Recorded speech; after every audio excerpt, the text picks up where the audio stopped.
Hello and welcome. Thanks for tuning in to Managing the Mitten, the podcast that discusses all things property management. I'm your host, Morgan Detve, the Director of Property Management for Rental Management One. And today joining me, I have a special co-host, our very own Maintenance Director, Randy Ostrom. Hello, everyone. How you doing, Randy? I'm doing very well. How are you? Good. So I wanted you to be on the show today to discuss the very important topic of maintenance. But before we get into our topic of the day, I wanted to take a few minutes to get to know you. As the maintenance director, you have a very important role of kind of keeping things together and kind of like the puppet master of property management. But a lot of the work you do happens behind the scenes. So I wanted to take a few minutes to get to know you personally. So first, have you always lived in Michigan? Yes, my whole life, 44 years, I've lived in Michigan, right in the this area, actually. Davisburg, Holly, Grand Blanc. Awesome. So tell us about your family. I am the youngest of five, and my family, what's it called? The family that live in my house. Your immediate family? My immediate family, yep. Yes. I've been married to my wife for 24 years, so that's a long time of cleaning someone's underwear, if you ask me, but she still sticks by me. And then I have two children. I have a 20-year-old that's attending Michigan State University, Spartan. And then I have a 14-year-old daughter. So the 14-year-old daughter is probably why you don't have any hair left? That is a lot, yes. Yep, she, well, both of them. All of them, really. So what is your favorite vacation destination? I like a staycation, honestly, just to sit at home and stare at the wall. But if I was to go somewhere, I really enjoy Michigan's Upper Peninsula. That's my kind of place. Awesome. What are your favorite hobbies or things you like to do in your spare time? I have a lot of hobbies, a lot. So I hope you have a minute. I'm an avid outdoorsman. I love the outdoors. I'm an amateur ornithologist. So I love studying birds, watching birds. I enjoy woodworking. I also enjoy painting. Are you going to be selling that painting on this episode? I also enjoy guitar playing. I just picked up the guitar during this pandemic, so I'm not real good at it. But yeah, I enjoy everything outdoors. I don't do it much anymore, but a lot of hunting, fishing, and loving every day. Okay. All right. Can you do any impersonations? My impersonations are really around entertaining children. So it's a lot of Sesame Street imitations. So there's a lot of there's a lot of Cookie Monster. Okay. And then I also like Grover, but Grover's also the same person that was Yoda. So it's a lot of Skywalker. Use the Force near far. Okay. Those are really good. A little frightening, but they're really good. And I heard you do a great Chewie impression. Oh, yeah. I am a Star Wars fan, like I said. Wow, a man of many talents. I could do the rest of the podcast in Chewie if you want. Then you could just put subtitles under it. Next time. Let's do that next time. So what do you like most about what you do? That's a very loaded question because there is a lot that I do. What I enjoy the most is something different every day. So it could be moving appliance one day to figuring out a plumbing puzzle the next day. Mm-hmm. So the diversity and the change or the different things that I do each day is I enjoy doing that. But most of all, what I really enjoy doing is when I leave a home, I know that I helped that person for that day, and being able to help another human being is very satisfying. Yeah, agreed. All right. What is one of the craziest things that has happened to you at work? In property management, I mean, we have some really crazy things. People don't even believe half the stories that we have. But what is one of the craziest things that's happened to you while working in maintenance? I can't even think of one. I would think probably one of the more touching things that happened to me, if that's a good word to use, was no, not that kind of touching, but as I was driving down the road, because a lot of what I do is driving. I mean, I'm driving from one location to the other. I was driving down in the slow lane. A pickup truck with a trailer passed me. It went up there and got in front of a semi. Well, then I pulled to get in front of the semi, and that truck and trailer, pickup truck and trailer, lost a tire, and that tire from the trailer rolled back right into the grill of the semi truck.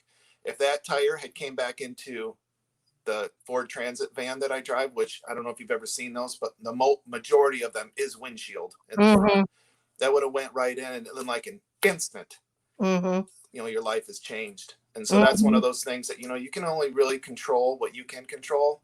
And it just kind of put things into perspective that, man, you got to really value every day. Yeah. I mean, that's crazy and super deep. When I thought of this question for you, I thought of some of the like crazier things that we've been involved in together. People don't think about it, but in property management, you're dealing with people's homes, and majority of people pass away from natural causes at home. And so we've had our share of people who have deceased in their homes, and they don't always have family that are close by to be able to call and come and help out. So we had a situation where an individual was deceased and left behind 2 cats. And that's one of the things you talked about, having something different to do every day. Who would have thought that your role for maintenance that day would become animal control, and you would have had to catch these cats? And it wasn't an easy feat, if I recall. No, they were not friendly, and they did not like strangers.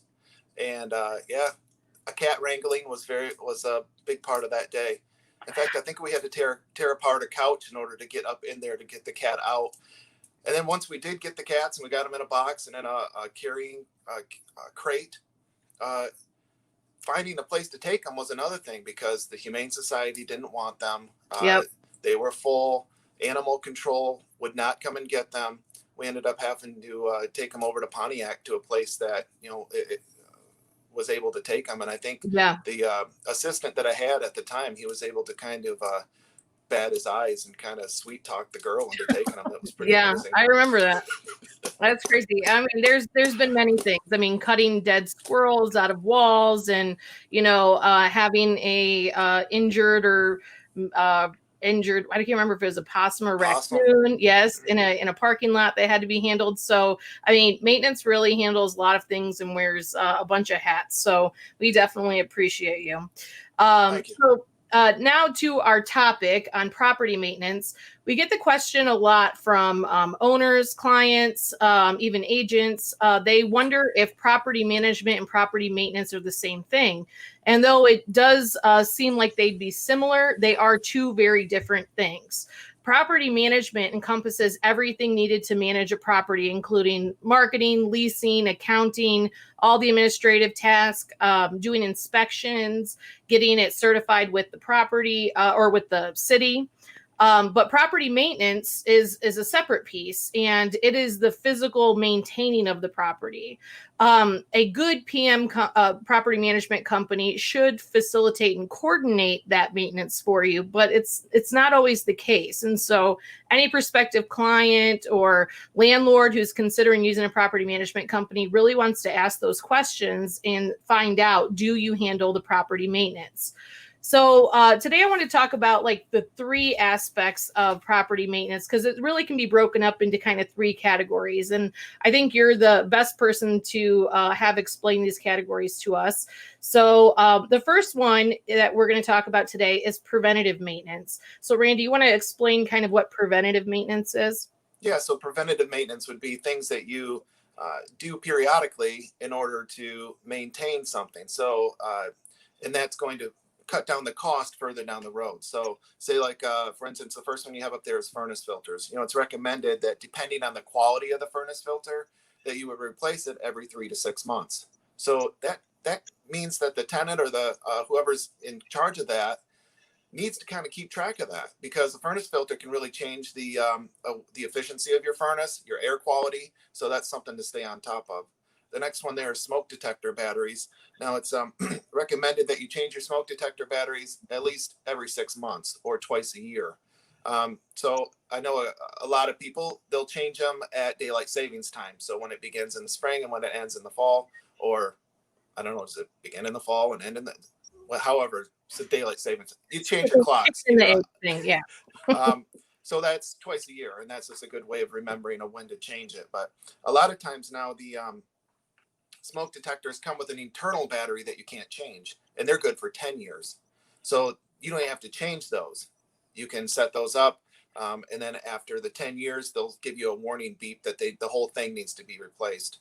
And also there's smoke detectors that can be hardwired in. So it just depends on what you have, really. Awesome.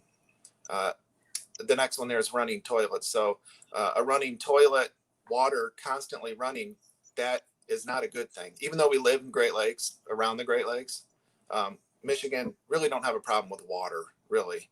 However, you do have a problem if you have to pay for it.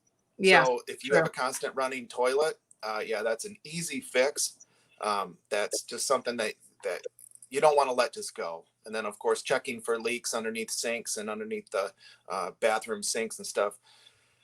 You want to make sure that you don't have any of those, because if you have a leak, that can create another problem. It can deteriorate the wood underneath, the floor underneath, the subfloor underneath, and you can start to have mold or mildew issues, which everybody would want to avoid. So yeah, checking leaks is another big part of preventative maintenance. It's that scary M word we never want to hear in property management. The next heading, or the next category of maintenance, would be emergency maintenance. So you want to talk about how a property management company kind of coordinates those repairs and examples of those repairs? Yeah, sure. So as you got listed there, emergency maintenance, which there are so many different calls that come in, that it just depends on what the tenant views as an emergency. So for instance, you got listed there plumbing issues. If your water heater goes out and you have no hot water, to them that's an emergency. But is it really? I mean, you can live without hot water.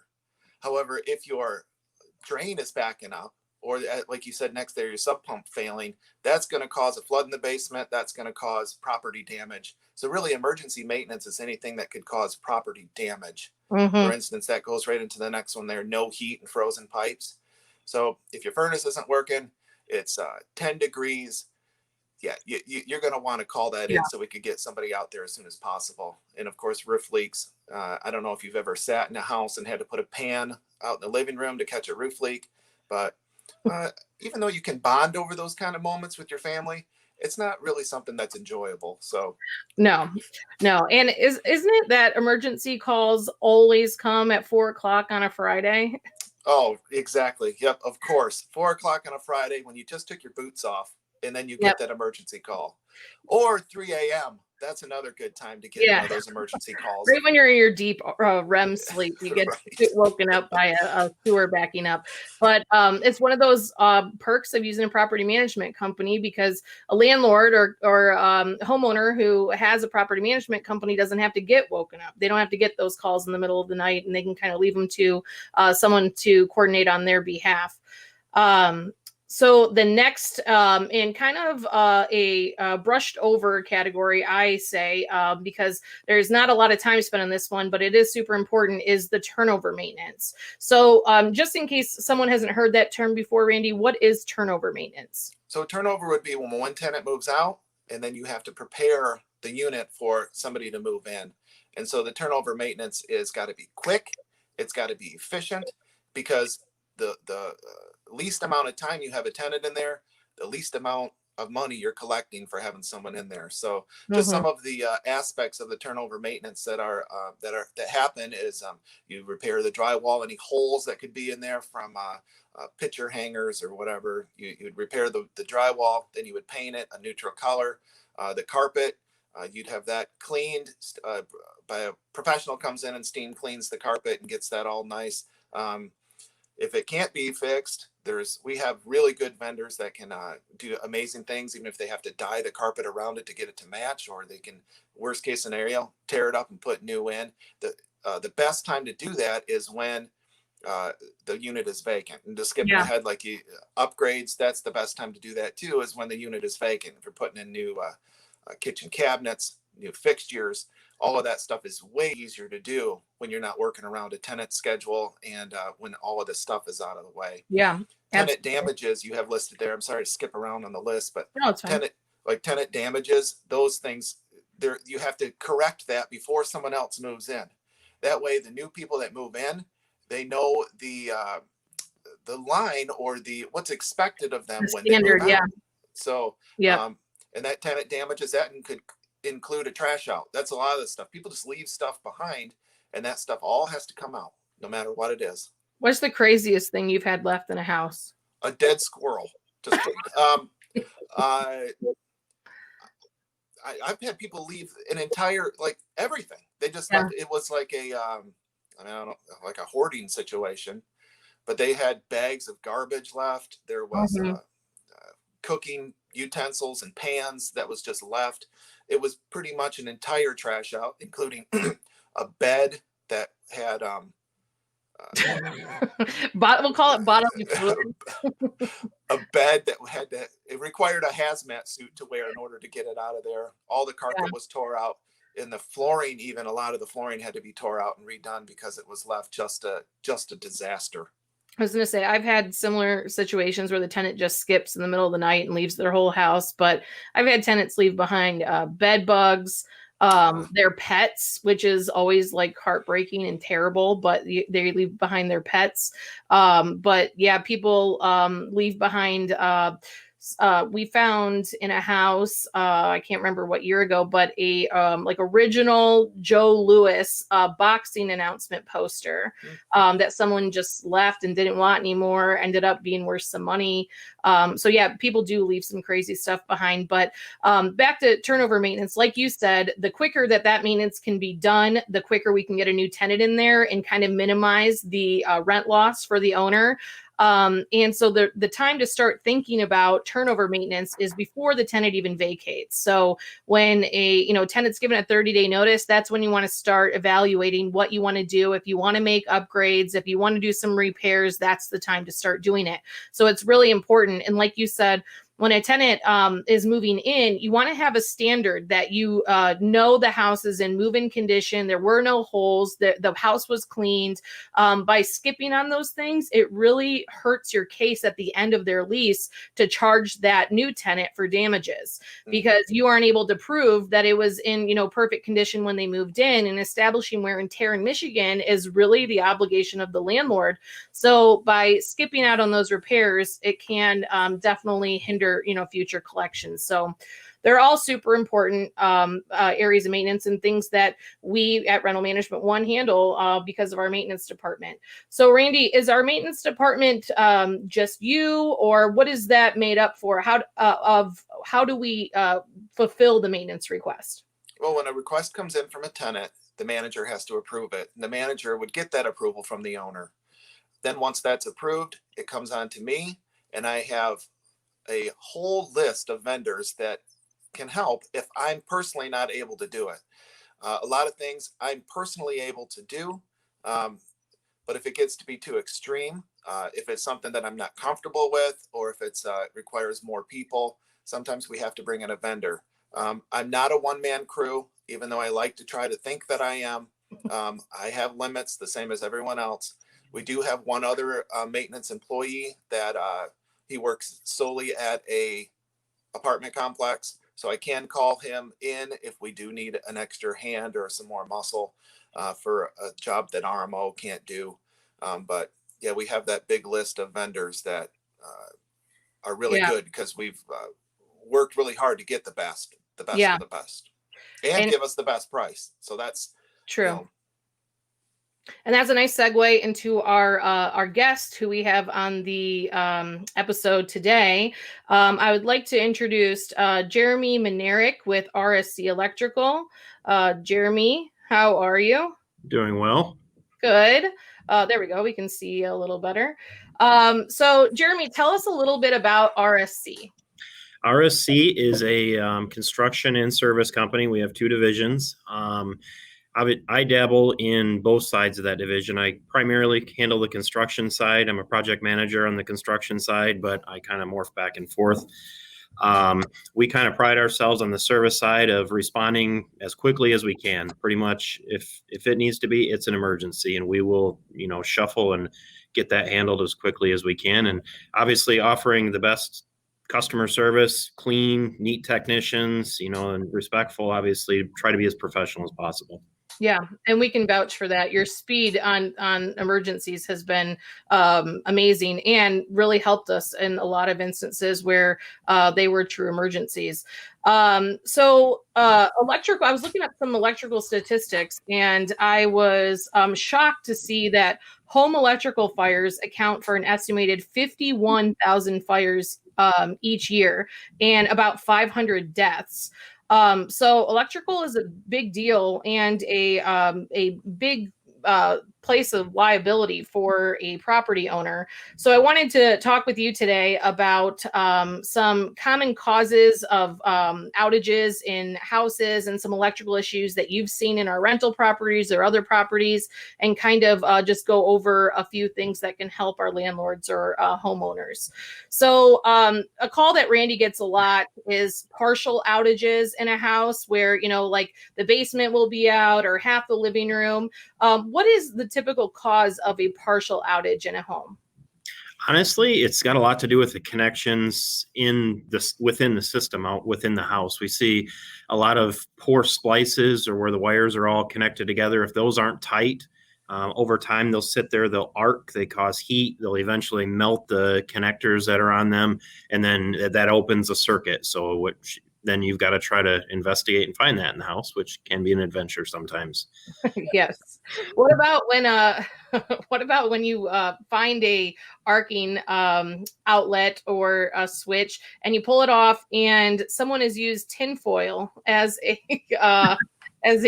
connector? Is that safe? Yeah, no. Tinfoil is metal that conducts electricity. It's very unsafe.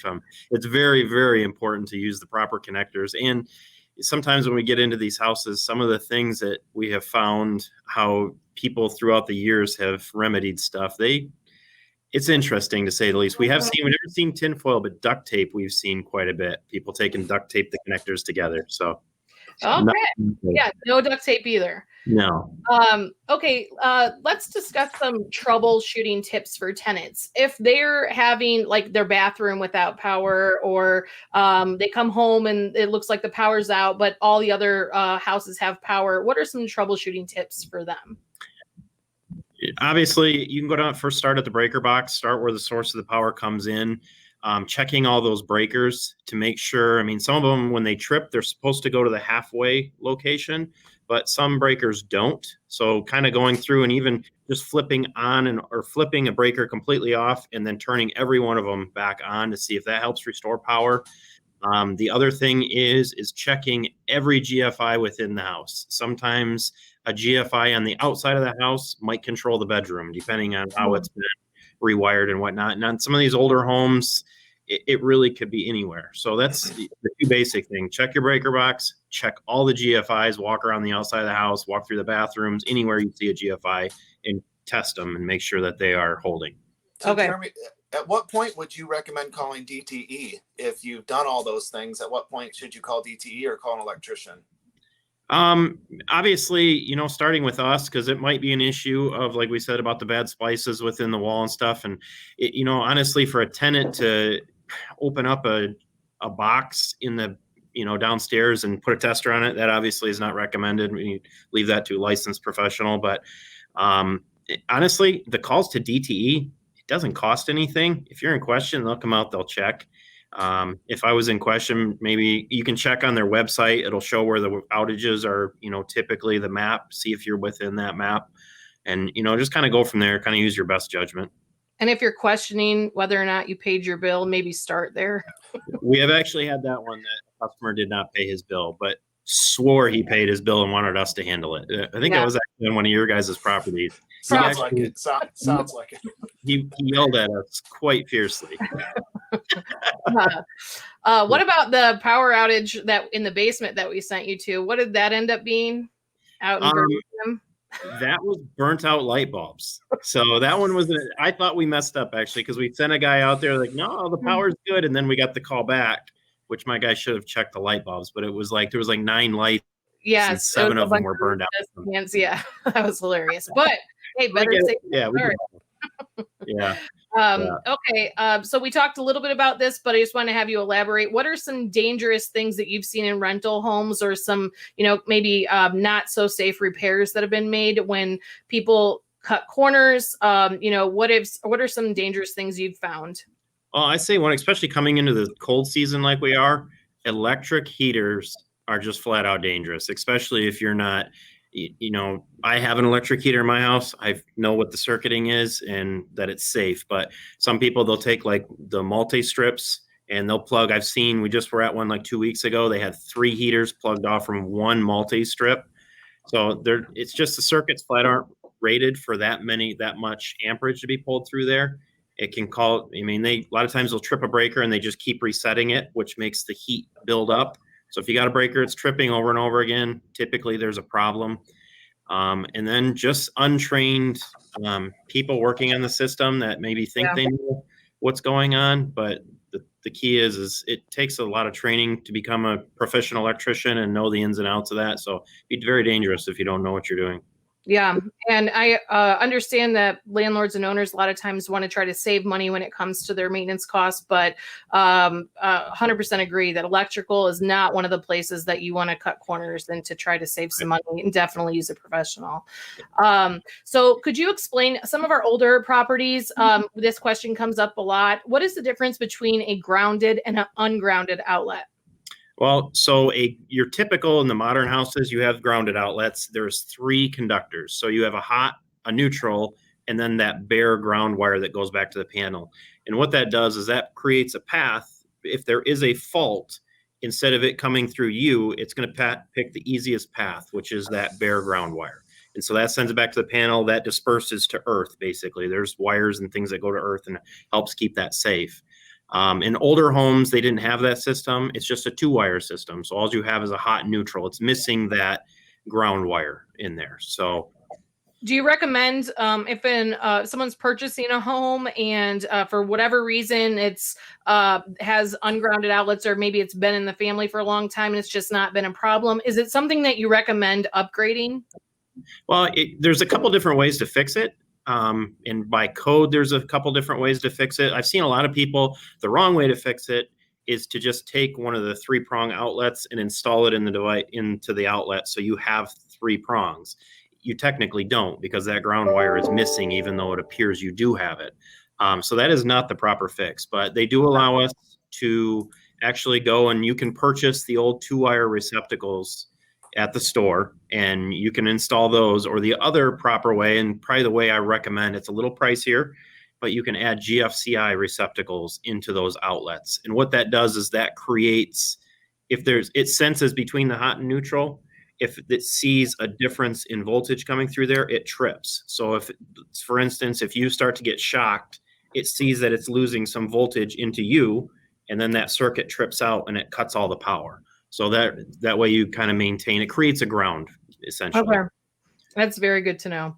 Mm-hmm. So we've talked about them a little bit. I just want to reiterate. So landlords can reduce liability when it comes to electrical by always using licensed and insured electricians for their work, having a regular electrical inspection. Does RSC offer electrical inspections if an owner is worried about that? We do. We've actually done on with some of our customers, if they purchase new homes, we'll go in before the purchase and do a quick walk around, look at the big expensive thing would be like your electrical panel and the meter and all the wiring on the outside of the house.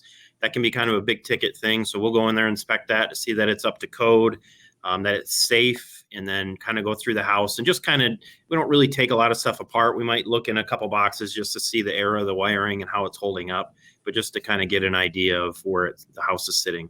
Yeah, and that probably gives the buyer a little bit of peace of mind in addition to the regular home inspection. Right. And then my last thing that I just want to reiterate with you on here is that we have to take electrical complaints seriously. In the past, there have been instances where we've had a tenant who just loves to put in maintenance requests. They're putting them in all the time. And so sometimes we get that kind of crying wolf feeling when they call about something. But we had an instance, I believe, where we had you guys come out. A tenant who had put in a few maintenance requests recently said that they had like sparks or like fire shooting out of their outlet. And, we had the crying wolf feeling like, okay, yeah, okay, all right, well, let's get it checked out. But then you went out and there actually was sparks coming out of the outlet, right? It was actually, and I have a picture of that on my phone. It was actually, I just saw it the other day, and the outlet was half melted, like completely gone. So yeah, it definitely, that was a legitimate issue. Yes. And it's a good thing that they called us. And that's one of those things where it's just a reminder that you have to take every request. You don't know which request is going to be the one that burns the house down. So you have to handle all electrical complaints seriously. And we appreciate having you as one of our vendors. We definitely, vouch for how great you guys are, and appreciate you being part of our team. So thank you so much for being a guest today. It was really great information, and we appreciate having you. Very good. Well, we appreciate working for your company too. It's nice to work with a legitimate, management company. There's all sorts out there. Yes, agreed. Okay, so Randy, this was a fun episode. I think I learned something new. I appreciated Jeremy on it. So now it's time for our maintenance minute, which is the segment in which Randy will give us a tip to help with some maintenance. So we will play that here.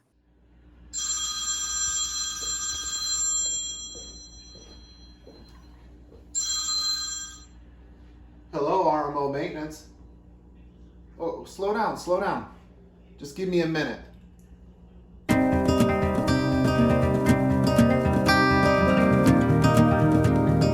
Has this ever happened to you? Chances are it's your GFCI outlet.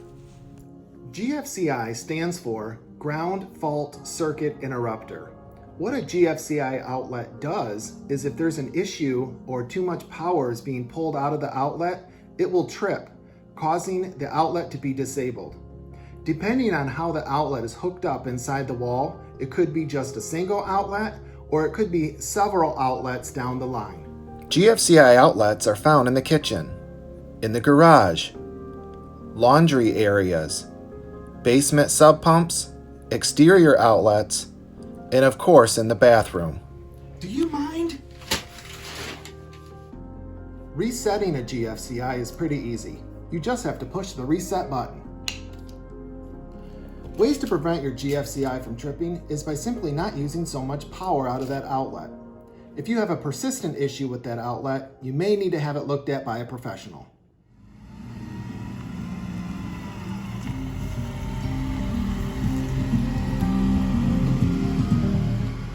Well, looks like my minute is up. Remember, when you're working with RMO, we're going to figure your problem out together. Oh, I'm getting a call. Yep, I got to take this. RMO Maintenance, this is Randall.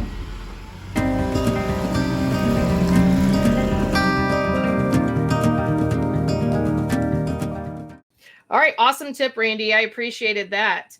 It was so nice having you on and giving our viewers kind of an insight to the maintenance side of property management. You were entertaining and great as always. I look forward to having you on future podcasts.